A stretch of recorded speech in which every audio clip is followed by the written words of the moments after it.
ಎಲ್ಲರಿಗೂ ನಮಸ್ಕಾರ. ತುಂಬಾ ರುಚಿಯಾದ ಮೊಳಕೆ ಕಾಳಿನ ಸಾರನ್ನ ಬಿಸಿ ಬಿಸಿ ಮುದ್ದೆ ಅನ್ನಕ್ಕಂತೂ ತುಂಬಾ ಚೆನ್ನಾಗಿ ಟೇಸ್ಟಿ ಹಾಗೂ ಆರೋಗ್ಯಕರನೇ ತುಂಬಾ ಒಳ್ಳೆಯದು. ಇದನ್ನು ನಾನು ಹೇಗೆ ಮಾಡೋದು ಅಂತ ನೋಡ್ಕೊಳ್ಳೋಣ, ಬನ್ನಿ ನೋಡೋಣ. ನಾನು ಇಲ್ಲಿ ತೊಗೊಂಡಿದ್ದೀನಿ 1 ಕಪ್ ಆಗೋ ಅಷ್ಟು ಕಡಲೆಕಾಳು, ಹೆಸರು ಕಾಳು ಹಾಗೆ ಅಲಸಂದೆ ಕಾಳು ಜೊತೆ ಬಟಾಣಿಯನ್ನು ಸಹ ನಾನು ತೊಗೊಂಡಿದ್ದೀನಿ. ಬನ್ನಿ ನೋಡೋಣ. ಮೊದಲಿಗೆ ಒಂದು ಬಾಣಲಿಗೆ ಸ್ವಲ್ಪ ಎಣ್ಣೆ ಕಾದ್ರ ನಂತರ ಒಂದು ಈರುಳ್ಳಿಯನ್ನು ಸಹ ಉದ್ದ ಕಟ್ ಮಾಡ್ಕೊಂಡು ಸೇರಿಸ್ಕೊಳ್ತಾ ಇದ್ದೀನಿ. ಹಾಗೆ 1 ಗೆಡ್ಡೆ ಆಗೋಷ್ಟು ಬೆಳ್ಳುಳ್ಳಿ ಹಾಗೆ ಶುಂಠಿಯನ್ನು ಸಹ 1 ಇಂಚ್ ಸೇರಿಸ್ಕೊಂಡಿದ್ದೀನಿ. ಜೊತೆಗೆ 1 ಚಕ್ಕೆ, ಒಂದು 3ರಿಂದ 4 ಲವಂಗನೂ ಸಹ ಸೇರಿಸ್ಕೊಂಡು ಫ್ರೈ ಮಾಡ್ಕೊಳ್ತಾ ಇದ್ದೀನಿ. ಇವಾಗ ಒಂದು 5ರಿಂದ 6 ಒಣಮೆಣ್ಸಿನ್ಕಾಯಿನೂ ಸಹ ನಾನು ಸೇರಿಸ್ಕೊತ ಫ್ರೈ ಮಾಡ್ಕೊಳ್ಬೇಕಾಗುತ್ತೆ. ನೋಡಿ, ಹಸಿ ವಾಸನೆ ಹೋಗೋವರೆಗೂ ಫ್ರೈ ಮಾಡ್ಕೊಳ್ಬೇಕಾಗುತ್ತೆ. ಇವಾಗ ಫ್ರೈ ಆಗಿದೆ. 1 ಟೊಮೊಟೊ ಹಣ್ಣನ್ನು ಸಹ ನಾನು ಕಟ್ ಮಾಡಿಕೊಂಡು ಸೇರಿಸ್ಕೊಳ್ತಾ ಇದ್ದೀನಿ. ಇದನ್ನು ಸಹ ನಾನು ಫ್ರೈ ಮಾಡ್ಕೊಳ್ಬೇಕಾಗುತ್ತೆ. ಫ್ರೈ ಮಾಡೋದ್ರಿಂದ ಸಾಂಬಾರು ರುಚಿ ತುಂಬಾ ರುಚಿಯಾಗಿ ಬರುತ್ತೆ. ಇವಾಗ ಮಿಕ್ಸಿ ಜಾರಿಗೆ ಅರ್ಧ ಕಪ್ ಆಗೋಷ್ಟು ಕಾಯಿ ತುರಿಯನ್ನು ಸಹ ನಾನು ಸೇರಿಸ್ಕೊಳ್ತಾ ಇದ್ದೀನಿ. ಹಾಗೆ ಸ್ವಲ್ಪ ಕೊತ್ತಂಬರಿ ಸೊಪ್ಪನ್ನು ಸಹ ಸೇರಿಸ್ಕೊಂಡು ಫ್ರೈ ಮಾಡಿಟ್ಕೊಂಡಿರುವಂತಹ ಏನಿದೆ ಈರುಳ್ಳಿನೆಲ್ಲ ಸೇರಿಸ್ಕೊಳ್ತಾ ಅದನ್ನು ಸಹ ಸೇರಿಸ್ಕೊಳ್ತಾ ಇದ್ದೀನಿ. ಇವಾಗ 1.5 ಚಮಚ ಆಗೋಷ್ಟು ನಾನು ಧನಿಯಾ ಪುಡಿಯನ್ನು ಸಹ ನಾನು ಸೇರಿಸ್ಕೊಳ್ತಾ ಇದ್ದೀನಿ. ಹಾಗೆ ಅರ್ಧ ಚಮಚ ಆಗೋಷ್ಟು ಅರಶಿನದ ಪುಡಿನೂ ಸಹ ನಾನು ಸೇರಿಸ್ಕೊಳ್ತಾ ಇದ್ದೀನಿ. ಸ್ವಲ್ಪ ನೀರನ್ನು ಸಹ ಸೇರಿಸ್ಕೊಂಡು ನುಣ್ಣಗೆ ನೈಸಾಗಿ ರುಬ್ಕೊಬರ್ಬೇಕಾಗುತ್ತೆ. ನೋಡಿ, ಈ ರೀತಿ ರುಬ್ಕೊಳ್ಬರ್ಬೇಕಾಗುತ್ತೆ. ಇವಾಗ ಪಕ್ಕದಲ್ಲಿ ಎತ್ತಿಟ್ಕೊಂಡು ಈ ಕುಕ್ಕರ್ಗೆ ಸ್ವಲ್ಪ ಎಣ್ಣೆನ ಸೇರಿಸ್ಕೊಳ್ತಾ ಇದ್ದೀನಿ. ಈಗ ಎಣ್ಣೆ ಕಾದ ನಂತರ ಸಣ್ಣದಾಗಿ ಕಟ್ ಮಾಡ್ಕೊಂಡಿರುವಂಥ ಈರುಳ್ಳಿಯನ್ನು ಸಹ ನಾನು ಸೇರಿಸ್ಕೊಳ್ತಾ ಇದ್ದೀನಿ. ಹಾಗೆ ಒಂದು 2ರಿಂದ 3 ಎಲೆ ಆಗುವಷ್ಟು ಕರಿಬೇವು ಎಲೆಯನ್ನು ಸಹ ನಾನು ಸೇರಿಸ್ಕೊಂಡು ಫ್ರೈ ಮಾಡ್ಕೊಳ್ತಾ ಇದ್ದೀನಿ. ಇವಾಗ ನಾನು ಮನೆಯಲ್ಲೇ ಕಟ್ಕೊಂಡಿರುವಂಥ ಕಡಲೆಕಾಳು, ಹೆಸರು ಕಾಳು ಹಾಗೆ ಅಲಸಂದೆ ಕಾಳು ಜೊತೆಗೆ ಬಟಾಣಿಯನ್ನು ಸಹ ನಾನು ಕಾಳನ್ನ ಮೊಳಕೆ ಕಟ್ಕೊಂಡು ರೆಡಿ ಮಾಡಿ ಇಟ್ಕೊಂಡಿದ್ದೆ.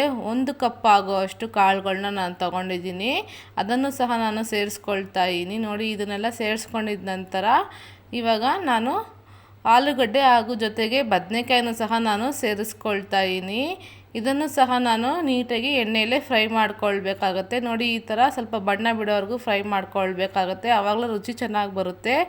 ಆಲೂಗಡ್ಡೆ ಜೊತೆ ಬದನೆಕಾಯಿ ಹಾಕಿ ಮಾಡಿದ್ರೆ ಸಾಂಬಾರು ತುಂಬಾ ರುಚಿಯಾಗಿ ಬರುತ್ತೆ. ನೀವು ಕೂಡ ಮನೇಲಿ ಒಂದ್ಸಲ ಟ್ರೈ ಮಾಡಿ. ಈಗೆಲ್ಲ ಫ್ರೈ ಆಗಿದೆ.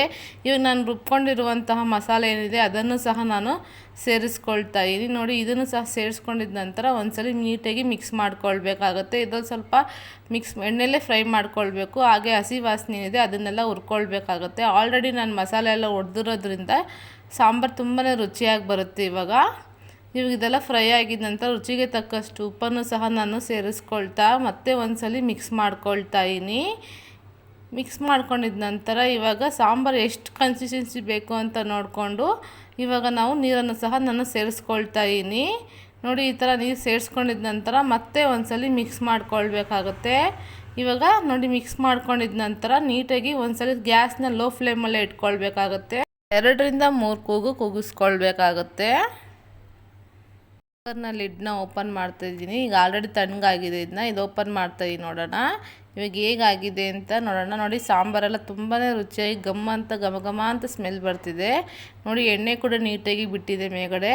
ನೋಡಿ, ನೀಟಾಗಿ ಒಂದ್ಸಲ ಮಿಕ್ಸ್ ಮಾಡ್ಕೊಳ್ಬೇಕಾಗುತ್ತೆ.